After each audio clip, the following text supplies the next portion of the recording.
আসসালামু আলাইকুম, আমি আশিকুর রহমান। ইংরেজির সঠিক উচ্চারণ শিখুন বাংলা ভাষায় ক্লাসে আপনাদের সকলকে স্বাগতম। আজকে আমরা শিখব বি এর সঠিক উচ্চারণ সমূহ।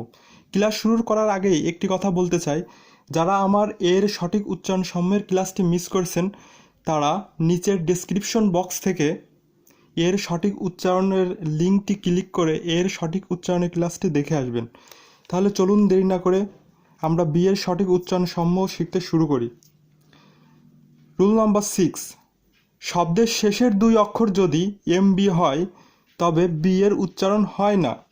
যেমন ঠুম, এখানে এমবি রয়েছে তাই বি এর উচ্চারণ হয়নি। ঠুম অর্থ সমাধি। নাম, এখানে এমবি আছে তাই বি এর উচ্চারণ হয়নি। নাম অর্থ অসার। থাম, এখানে এমবি আছে তাই বি এর উচ্চারণ হয়নি। থম অর্থ হাতের বৃদ্ধ আঙুল। রুল নাম্বার 7, শব্দের মাঝে যদি এমবি থাকে তবে এমবি এর উচ্চারণ করতে হয়। যেমন নাম্বার মানে সংখ্যা এবং সিম্বল মানে প্রতীক, এখানে শব্দের মাঝে এমবি আছে তাই এমবি এর উচ্চারণ করতে হয়েছে।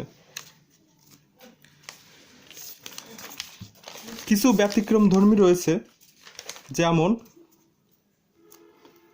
ক্লাইমার মানে লতা, এখানে এমবি মাঝে থাকা সত্ত্বেও বি এর উচ্চারণ হয়নি। আরেকটি আছে ফ্লেমার,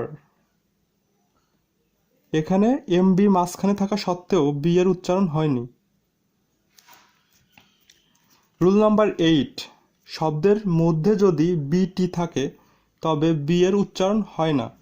যেমন ডেট, ডাউট, স্যাটেল, এখানে বিটি পাশাপাশি আছে তাই বি এর উচ্চারণ হয়নি। ডেপ্ট অর্থ ঋণ, ডাউট অর্থ সন্দেহ, স্যাটেল অর্থ সূক্ষ্ম। এখন আসা যাক সি এর সঠিক উচ্চারণ সমূহতে। রুল নাম্বার 9, শব্দের মধ্যে যদি এসসি থাকে তবে সি এর উচ্চারণ হয় না। উদাহরণ সমূহ, যেমন সায়েন্স, সেন্ট, ডিসেন্ট, এখানে সায়েন্সের এসসি পাশাপাশি থাকায় সি এর উচ্চারণ হয়নি। সেন্টেরও এসসি পাশাপাশি থাকায় সি এর উচ্চারণ হয়নি। ডিসেন্টেরও এসসি পাশাপাশি থাকায় সি এর উচ্চারণ হয়নি। তার মানে সি আর এস পাশাপাশি থাকলে সি এর উচ্চারণ হবে না। রুল নাম্বার 10, সিএইচ পাশাপাশি থাকলে তার উচ্চারণ চ বা ক এর মতো হয়। যেমন বেঞ্চ মানে টুল, স্টামাক মানে পাকস্থলী, এখানে সিএস এর উচ্চারণ চ এর মতো হয়েছে এবং স্টমাকে সিএস উচ্চারণ ক এর মতো হয়েছে। রুল নাম্বার 11, সিজেড পাশাপাশি থাকলে সি এর উচ্চারণ লোপ পায়। যেমন জার, এখানে সিজেড এ আর রয়েছে কিন্তু সি এর উচ্চারণ হয়নি। যার অর্থ রাশিয়ার সম্রাট। রুল নাম্বার 12, সি এর পর এ ও ইউ আর থাকলে সি এর উচ্চারণ ক এর মতো হয়।